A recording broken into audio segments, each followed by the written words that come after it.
Welcome to the FSL course introductory videos. My name is Mark Jenkinson and I'm here with Janine Bijsterbos. And we will be taking you step by step through some introductory material that covers a number of things that you need to know before attending the course.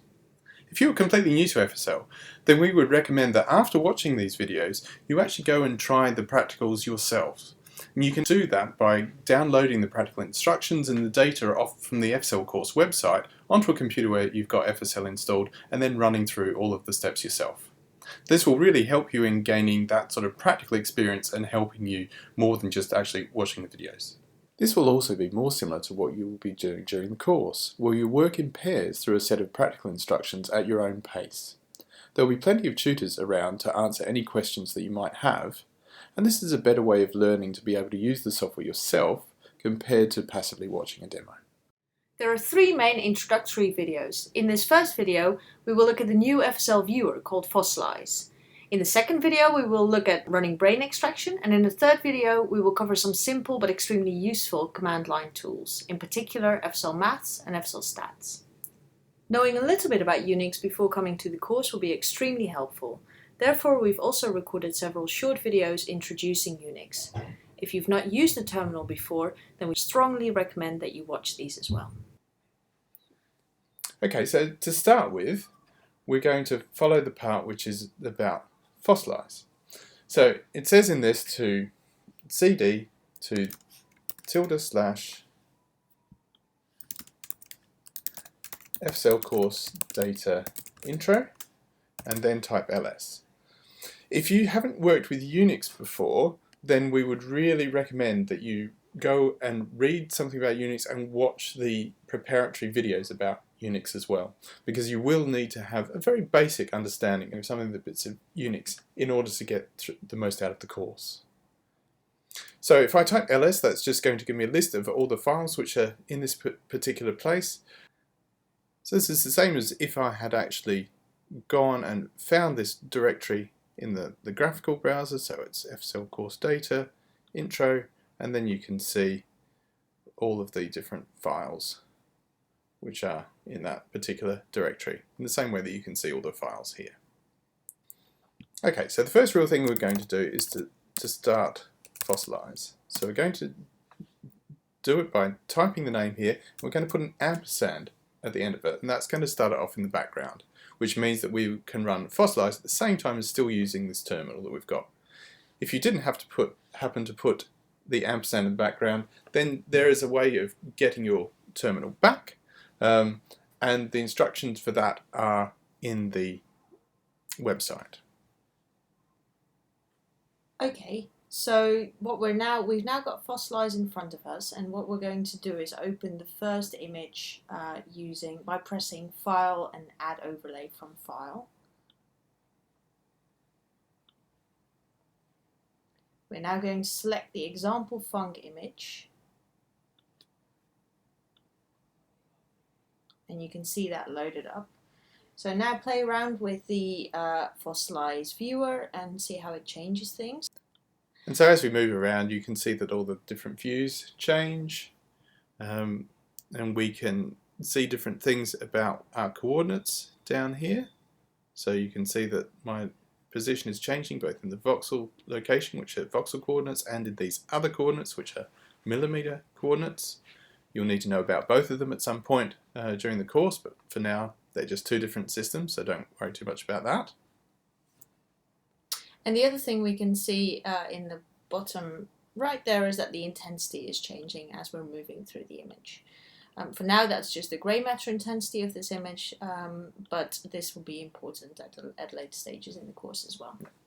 And you also notice the labels associated with the different parts of the image, and they tell you what's left, right, superior, inferior, or anterior and posterior.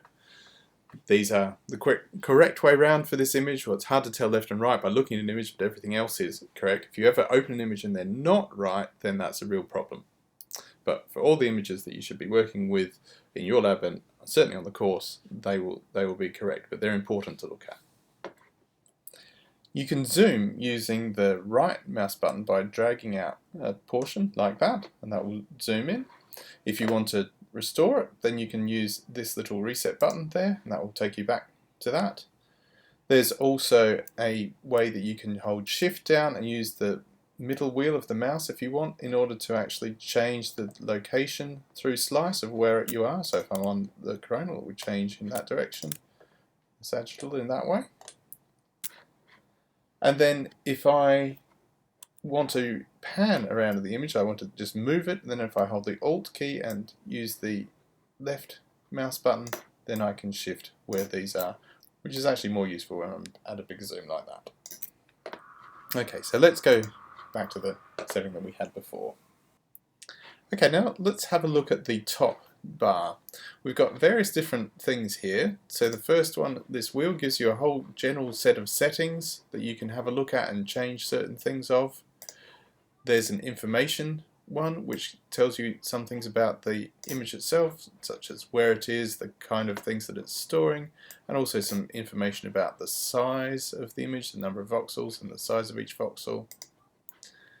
There's the name of the image here, and you can actually change that if you want. If you've got several images loaded that happen to have the same file name, it can be useful to change the name just for the display. And there's a way that you can change what kind of image it is. Normally it will load with the correct type, and volume is the most common. There's opacity, which is more useful once you've got several images loaded. It allows you to see through an image to one underneath. You can also change the brightness, the contrast of the image that you're seeing. You can either do it with these sliders, or you can actually do it directly by changing the minimum and maximum values. So I can type values there and it will change what I'm actually looking at. So I can use a more sensible range like that. And then finally there are color maps. So by default only the top one is selected. If you click on this you can select two, but that's really going to only be useful for statistical images that we'll see later. So normally we'll just stick with the top one. Grayscale is the default at the moment, but we could change it to other different color maps, which again is going to be very useful when we start looking at ROIs and statistical maps later on. It might be useful to point out that the second grayscale bar there, which you can toggle on and off, is for negative values in the image, depending on how the minimum and maximum are set. So that's the most useful way for that to switch that on. In the second row, there are also some other things. So here we have a general scenes settings and auto view settings, which allows us to change a lot of things related to how the images are being displayed, and we'll go through some of those later on. There's a photo which allows us to just take a snapshot and save that of the current settings of the screen. We've got the ability to turn off and on various different views, and we can do that in whatever order we wish. Or we can change the layout of the ones which we are seeing. There's also a movie mode, which is going to be useful when we've got 4D images loaded. At the moment it wouldn't do anything. We can turn the cursor on and off with this one. We've already seen the reset of the zoom, so if I've zoomed out I can do it like that, or I can zoom all three at once by using this slider. And again I can reset to the original zoom by just pressing that button. Okay, now let's have a look at one of the other view options that we've got. If we go to View, and we've got a whole range of options, let's look at Lightbox for the moment. So here it's opened a separate one. I can make that bigger by dragging that across here. And if we go through different Lightbox views, then we can see that that's actually changing the position that I'm at in the Auto view on the left as well. And I can zoom this in so that I can see these bigger, and then that gives me a scroll bar that I can move up and down so I can see it in either Lightbox or Auto View. And we have again a range of different things along this second toolbar. So most of them are the same. The main ones that are different are these parts here with the sliders. So the zoom one is the same as we had before, it zooms in and out. But we also have the ability to change which slices we're seeing. So we can actually change the minimum slice that we start at, or the maximum slice that we go to, or the spacing between the slices. So saying see every second slice or third slice or fifth slice or whatever it is. So if we go all the way to the end, then we see all the slices. This is an EPI dataset, so there are not very many of them. If we want to actually see them at a decent size, then we can zoom in like that. If we don't want to have a linked cursor between the two different things, then we can actually go to the spanner here and we can click on the link location button to turn that off. And now if I go back here, then I can move around in this image and it doesn't affect the cursor position over here and vice versa. Okay, so that's all we're going to talk about for the lightbox view. So we'll get rid of that now by clicking on the cross up in the corner. Okay, so the next thing we're going to do is open multiple images in Fossilize and see how we can compare them against each other. So we're going to go to File and add an overlay from File. And the second image that we're going to load in is called Thresh ZStat1. And this image is a thresholded fMRI activation image. So that's shown in grayscale at the moment, so I'm actually going to go and change that colour map to a red to yellow one so that we can actually see our Thresh ZStat in colour, and then what we're seeing underneath is the grayscale of the example func that we had. So we have, you can see the two images that we've got down in the overlay list here, that we are seeing both of them at the moment, so we can scroll around and we're seeing the colours from the Thresh ZStat on top of the example func, and I can turn each one on and off, so I can turn the Thresh ZStat off by clicking on this button which has a symbol of an eye, and that allows us to see that, or I could actually turn the bottom one off as well. And so whenever you've got multiple images loaded, you've got the ability to turn each one on and off, as simple as that. Other buttons that you'll find in the overlay list are the little link button, which is really only useful once you've got 40 images, but also these arrows, and they actually just change the order of things in this list. It's always the thing on top which is shown at the highest layer, and then you would look through to see layers underneath if you have some opacity. So if I change the opacity, then we can start seeing the thing underneath. Or when I've got the Thresh ZStat on top, actually most of this part which is beneath the threshold is set at a value of 0, and anything at 0 or less you actually see straight through to the image which is underneath. If I happen to change the minimum value here to -1, then I would actually only see things in the Thresh ZStat and everything ends up, all the zeros end up looking red. So that's not helpful, so I'll go back to 0. You can also load images or delete them by using the plus and minus buttons here. So if I click on plus, then I again have the option to add another image from my list of images. It's exactly the same as if I'd gone to File and Add Overlay. Or I can actually get rid of it. So I can actually just delete an image by clicking minus once I've highlighted it. Okay, so we're going to get rid of the images that we've loaded up already, and I can do that by actually going to Overlay and Remove All, or I could have just used the minus button down there. Okay, now let's load a 4D image, and the one that we've got here is filtered func data, so we're going to open that, and here we have an image which, from what you can see, is just 3D image like you're used to before, but now actually this bottom value here, this volume number, we can increase, and you might be able to see, say looking at in this area, some changes as I flick between the different volumes. I can go through volume by volume like that. You'll also see that the intensity is changing, or I could run a movie loop by using this button. And so now that's running movie. You can notice that this volume is counting up, intensity is changing. Whilst the movie is playing, I can actually move around, so it's very dynamic. Okay, you'll see that it's going at a fairly slow rate at the moment. We can change that by going to the tool settings and then changing the movie update with this slider. So if I change it to this, I should now be at a faster rate, so you can see that it's counting up faster. You can see some changes there, or I could go even slower than we had before and count up. Okay, so let's stop the movie just by clicking on that icon again. And now let's look at the time series. To open up the time series view, we go on the top to View and Time Series. And this opens the fMRI data time series for the individual voxel that is selected. We're also now going to reload the statistics image that we looked at before. So in order to add an image, press the plus button and select the threshold z-1 again. And I'm just going to change that color map again as I did before. Now we can see the time series associated with the data that we've loaded. So if we click on different locations, then we can see changes. If we click on ones which are strongly active, then you can start seeing changes which actually look like a pattern, which would match the pattern of the stimulus which was applied. By clicking a location which really doesn't have anything to do with the activation, then I get something which just resembles noise.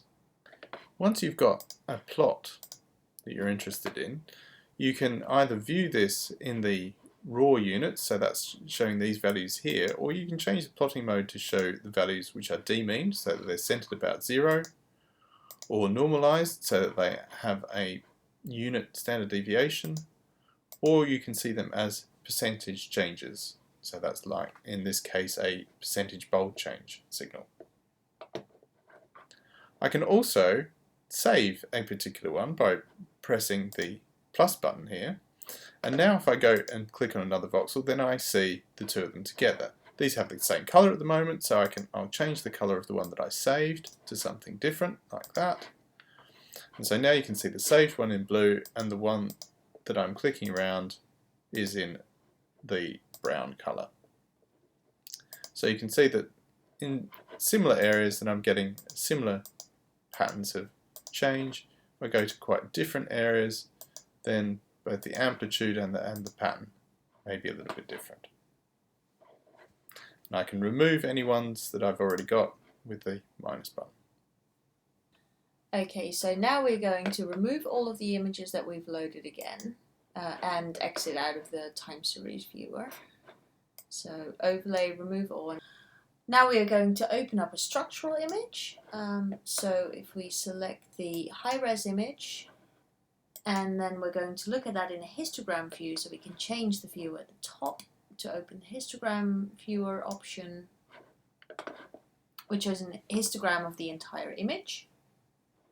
And if I use the spanner icon now, I get a whole range of different settings that I can use for that, and I can unpack what each of them does. And there are some things like changing the color of it. I can show it as a log axis rather than a normal values. I can also select or deselect the ignore zeros, which here is very useful because actually it's a brain extracted image, so most of the image is actually set to 0 outside of the brain, and in the histogram that just dominates. So we often have the ignore zeros set by default so that you're actually just seeing the rest of the interesting content of that image. Okay, so now we are going to kill this instance of fossilize, because the next step is to go have a look at some fMRI analysis results.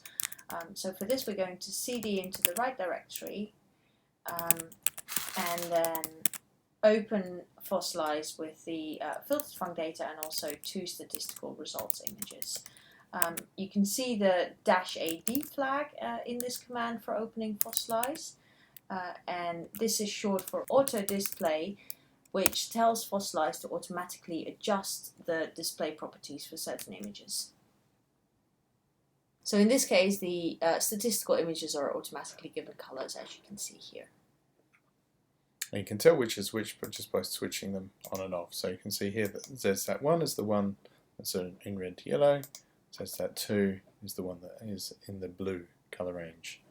And underneath there is the filtered func data that we had. Okay, so the next step is to put the viewing mode into feed mode, given that these are results from a feed analysis. So go to perspectives and open up feed mode.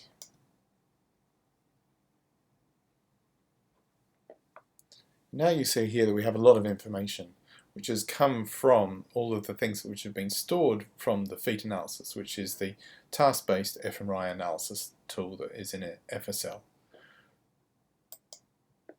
So you can see at the bottom we have a time series, but now in addition to that we have the blue plot, which is the model fit that time series. So if I click on an area which is very strongly activating in the blue, then I can see a fit to that.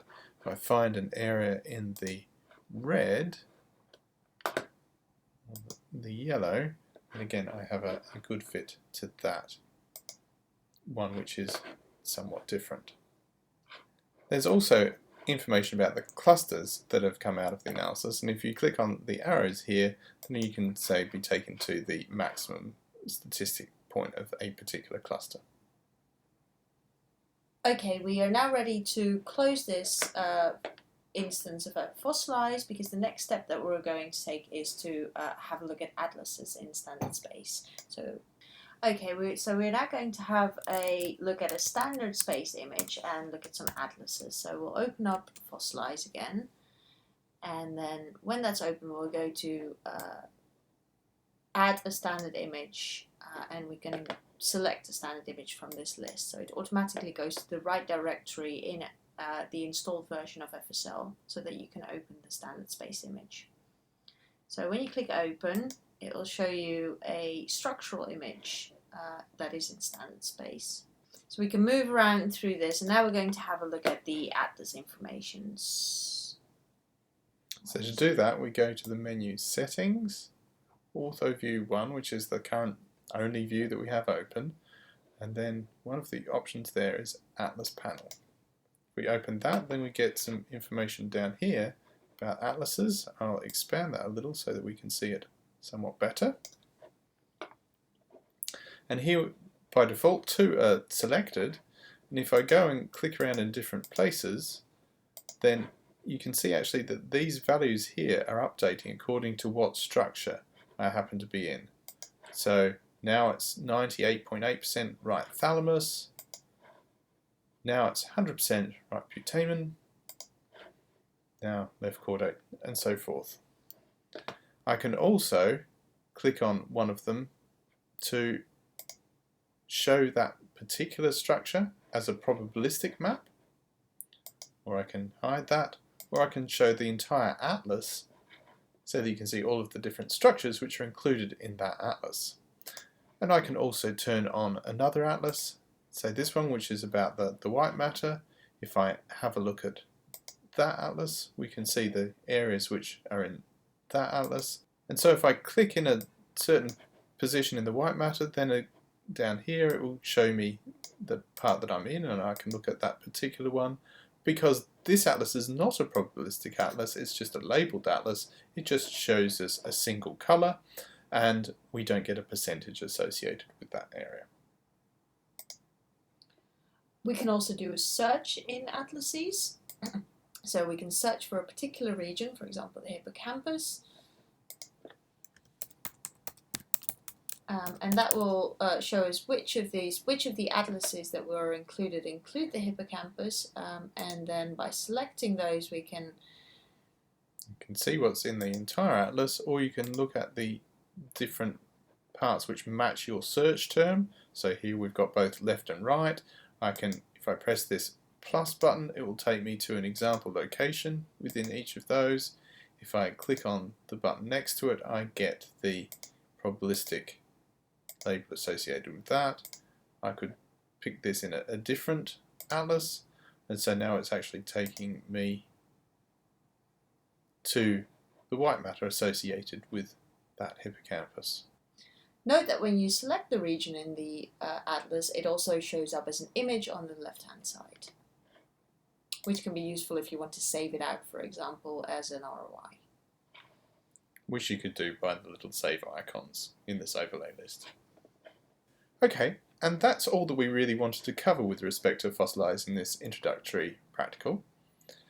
If you've never used Fossilize before, then we would really strongly recommend that you have a play with it before you come on the course. It can be installed via the 5010 download of FSL. And this is the viewer that we'll be using throughout the course, so you get a lot of experience using the viewer through the course, but it'll help you if you are already somewhat familiar with it to start with. Okay, so we'll shut Fossilize down for now. And so now you should move on to doing the second part of the introductory practical, which is looking at brain extraction. which is in a separate video.